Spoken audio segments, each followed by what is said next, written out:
కూడా ఖచ్చితంగా ఎన్నికల సంఘం ఇచ్చినటువంటి ఆదేశాల మేరకు వార్డు మెంబర్ అనేటువంటి వ్యక్తి ఎవరైతే బరిలో దిగుతున్నారో వాళ్ళందరికీ సంబంధించి ఎవరైతే విజయం సాధిస్తారో వారిని అక్కడే ఆ ఫ్రెన్సిస్ లో కౌంటింగ్ కేంద్రంలోనే ఉంచారు.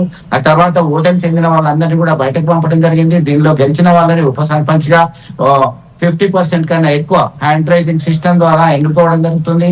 సర్పంచ్ కి ఉప సర్పంచ్ కి జాయింట్ చెక్ పవర్ ఉండడంతో ఉప సర్పంచ్ పదవి సైతం ప్రతిష్టాత్మకంగా తీసుకున్నటువంటి దాఖలాలు కనబడుతున్నాయి. దీనిలో భాగంగానే పార్టీల మద్దతుతోని బరిలో దిగినటువంటి నేతలు గ్రామ సర్పంచ్గా ఇప్పటికే కొన్ని ప్రాంతాల్లో తక్కువ ఓట్లు ఉన్నటువంటి ప్రాంతాల్లో ఫలితాలు వెల్లడయ్యాయి.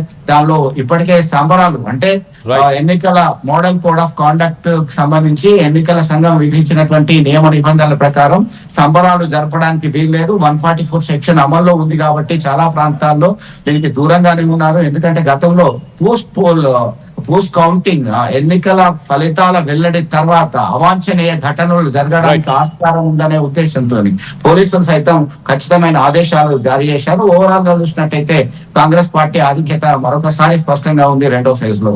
Kalyan. Right Chandrasekhar, thanks for the latest update. ఇటు సిద్దిపేటతో పాటు ఇటు జనగామలో కూడా ప్రస్తుతానికి బీఆర్ఎస్ లీడింగ్ లో ఉన్నట్టు చాలా క్లియర్ గా తెలుస్తుంది. ప్రస్తుతానికి ఇటు నిజామాబాద్ ఇటు వరంగల్ జిల్లాకి సంబంధించి ఉమ్మడి వరంగల్ జిల్లాకి సంబంధించి ఎలాంటి లేటెస్ట్ అప్డేట్ ఉందో ఒకసారి తీసుకునే ప్రయత్నం చేద్దాం. ఒకసారి వరంగల్ జిల్లా మనం చూస్తే కనుక ఇటు కాంగ్రెస్ పార్టీకి సంబంధించిన మహిళా మంత్రులు ఉన్నారు, జిల్లా ఇన్ఛార్జిగా కూడా ముఖ్యమైన మంత్రులు ఉన్నారు.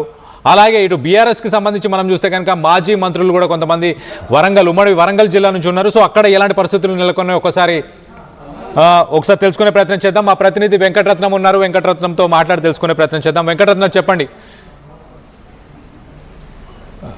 వరంగల్ సిచ్యువేషన్ ఉంది, ఎలక్షన్స్ ప్రశాంతంగానే జరిగాయా?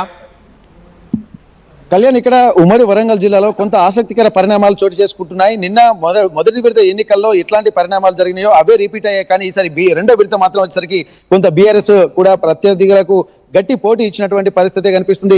ఇక్కడ కొన్ని ప్రాంతాల్లో మాత్రం ఇక్కడ మొదటి విడతలో కూడా కాంగ్రెస్ ఎమ్మెల్యేలు ఎక్కడున్నారో, మంత్రులు ఎక్కడున్నారో వాళ్ళకి కొంత షాక్ తగిలినట్టే రెండో విడతలో కూడా ప్రస్తుతానికి కొంత కొన్ని కాంగ్రెస్ పార్టీ ఎమ్మెల్యేలు ఉన్నటువంటి ప్రాంతాల్లో సొంత నియోజకవర్గాల్లో కూడా కాంగ్రెస్ పార్టీకి షాక్ తగిలినట్టుగా మనం చెప్పుకోవచ్చు. కొంతమంది రెబల్ అభ్యర్థులు గెలిస్తే మరికొన్ని ప్రాంతాల్లో బీఆర్ఎస్ అభ్యర్థులు గెలుస్తున్నారు. ఈసారి మాత్రం బీఆర్ఎస్ రెండో విడతలో గట్టి పోటీ ఇస్తుంది. మొత్తం 554 స్థానాలకు పోటీ చేస్తున్నటువంటి క్రమంలో కూడా ఇక్కడ కొన్ని ఏకగ్రీవమైనటువంటి ఎక్కువ మెజార్టీ కాంగ్రెస్ పార్టీకి ఉన్నాయి. మళ్ళీ బీఆర్ఎస్ పార్టీకి కూడా ఎక్కువగా కాంగ్రెస్ పార్టీకి ఉన్నప్పటికీ కూడా కొన్ని ప్రాంతాల్లో మాత్రం బీఆర్ఎస్ పట్టు సాధించుకున్నటువంటి క్రమం కూడా మనకు స్పష్టంగా కనిపిస్తుంది. ప్రస్తుతానికైతే మొదటి విడతలో మురళీనాయక్ మహబూబాబాద్ సొంత నియోజకవర్గంలో సొంత అన్ననే ఓడిపోయినటువంటి పరిస్థితి. అంటే కాంగ్రెస్ పార్టీ ఎమ్మెల్యే అయినటువంటి సొంత గ్రామంలోనే ఒక షాక్ తగిలింది. ఈసారి మాత్రం ఆసక్తికరంగా పాలకుర్తి నియోజకవర్గంలో ఝాన్సీ రెడ్డి ఎవరైతే ఉన్నారో తను టీపీసీసీ వైస్ ప్రెసిడెంట్, వారి నియోజకవర్గంలో కూడా కాంగ్రెస్ పార్టీ బలపరిచినటువంటి అభ్యర్థి కాకుండా అక్కడ రెబల్ అభ్యర్థిగా నిలబడినటువంటి కాంగ్రెస్ పార్టీ నుండే తిరుపతి రెడ్డి బలపరిచినటువంటి అభ్యర్థి 80 ఓట్ల మెజారిటీ తోటి గెలవడం జరిగింది. అంటే అక్కడ సొంత నియోజకవర్గంలో కాంగ్రెస్ పార్టీకి బలపరిచినటువంటి అభ్యర్థికి షాక్ తగినట్టుగా మనం చెప్పుకోవచ్చు. ఇట్లాంటివి కొన్ని ఆసక్తికర పరిణామాలు. మొన్న మంత్రి సీతక్క మొదటి విడతలో కూడా ఏటూరు నగరంలో కూడా బీఆర్ఎస్ పార్టీ ఘన విజయం సాధించినటువంటి నేపథ్యంలో అసలు ఏం జరుగుతుందో కొన్ని ప్రాంతాల్లో తెలియని పరిస్థితి నెలకొంది. మొత్తానికి ఓవరాల్ గా కాంగ్రెస్ పార్టీ ఎక్కువ మెజార్టీ సీట్లను కైవసం చేసుకుంటున్నప్పటికీ కూడా బీఆర్ఎస్ కూడా అనుకున్నటువంటి దానికంటే కొంత పోటీ మాత్రం గట్టిగానే ఇస్తుందని చెప్పుకోవచ్చు. ఇక్కడ చెదురుమదురు ఘటనలు, చిన్న ఘటనలు మినహా అన్ని ప్రశాంతంగానే జరుగుతున్నాయి. పోలీసులు తీసుకున్నటువంటి ఇనిషియేషన్ కూడా మనం ఇక్కడ ముందస్తు జాగ్రత్తగా గమనించాల్సినటువంటి అవసరం ఉంటుంది.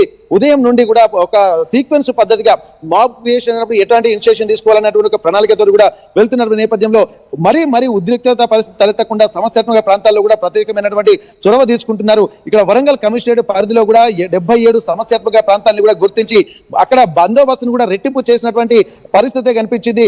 అందువల్ల కొంత ఉద్రిక్తతలు చల్లారినట్టుగానే కనిపించింది. ఇక్కడ వరకు తీసుకున్నటువంటి విషయాల నేపథ్యంలో ఇక్కడ మొదటి విడతలో కూడా కొన్ని ఇప్పటికి కొన్ని మార్పులు చేర్పులు చేశారు. మొదటి విడతలో ఇబ్బందికర పరిస్థితులను గమనించి రెండో విడతలో రిపీట్ కాకుండా చూసేటువంటి పరిస్థితి కనిపించింది.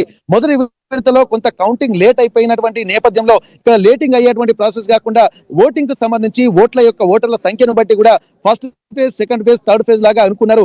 1000 లోపు ఉన్నటువంటివి కొన్ని గ్రామ పంచాయతీలు ఒక ఫేజ్ గా, 2000 పరిధిలో ఉన్నటువంటివి ఇంకో ఫేజ్ గా, అలాగే 2000 నుండి 4000 ఆ పైకి చిలుకున్నటువంటి మూడో ఫేజ్ గా, మళ్ళీ అందులో సమస్యాత్మక ప్రాంతాలను గుర్తించే విధంగా అన్ని రకాల ఒక వ్యూహాత్మకంగా ఉండడం వల్ల ఇన్ని ఎలక్షన్స్ జరుగుతున్నప్పటికీ కూడా ఎట్లాంటి ఉద్రిక్త పరిస్థితులు కూడా తావు లేకుండా పోతుంది.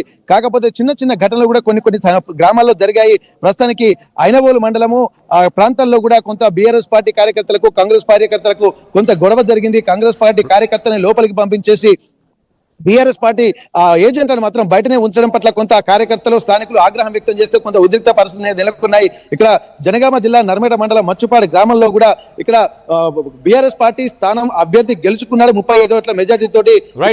వెంకటరత్నం మీరు ఒక్కసారి లైన్ లోనే ఉండండి, మీరు అలానే ఉండండి. ఒక్కసారి లేటెస్ట్ ఎవరైతే ఇటు సిద్దిపేటకి సంబంధించి కావచ్చు, ఇటు జనగామకు సంబంధించి, అలాగే రాష్ట్రం మొత్తంలో కూడా ఫస్ట్ ఫేజ్ అలాగే సెకండ్ ఫేజ్ కంపేర్ చేస్తూ ఏ పార్టీకి మీరు మద్దతు తెలుపుతున్నారు, ఇప్పుడు వచ్చిన రిజల్ట్స్తో మీరు హ్యాపీగా ఉన్నారా లేరా, అలాగే ఎట్ ద సేమ్ టైం మీ విలేజెస్లో ఇప్పుడు ప్రస్తుతానికి ఎలాంటి నంబర్స్ని చూస్తున్నారు అనేది మీరు మాతో మాట్లాడాలనుకుంటే కనుక కింద స్క్రాల్ అవుతున్న నంబర్స్కి మీరు కాల్ చేసి మాట్లాడవచ్చు. సో ఎస్ వెంకటరత్నం మీరు చెప్పండి, ఎస్ వరంగల్లో ఎలాంటి సిచ్యువేషన్ ఉంది ప్రస్తుతానికి? అయితే ఘటనలు అయితే జరుగుతున్నాయి. వరంగల్ జిల్లా నర్మేట మండలం మచ్చుపాడు గ్రామంలో కూడా సర్పంచ్ బీఆర్ఎస్ పార్టీ అభ్యర్థులు గెలుచుకున్నారు. ఆ తర్వాత వార్డు మెంబర్ల విషయానికి వచ్చేసరికి ఉప సర్పంచ్ విషయంలో కూడా కొంత గొడవ జరిగింది. 5 వార్డు మెంబర్లు కాంగ్రెస్ పార్టీ గెలుచుకుంది, 3 వార్డు మెంబర్లు బీఆర్ఎస్ పార్టీ గెలుచుకుంది. అయితే లోపల ఉన్నటువంటి ఆర్ఓ గారు కొంత లోపాయకార ఒప్పందాలు జరిగాయని చెప్పి కాంగ్రెస్ పార్టీ నాయకులు కార్యకర్తలు అలాగే కొంతమంది సీనియర్ నాయకులు కూడా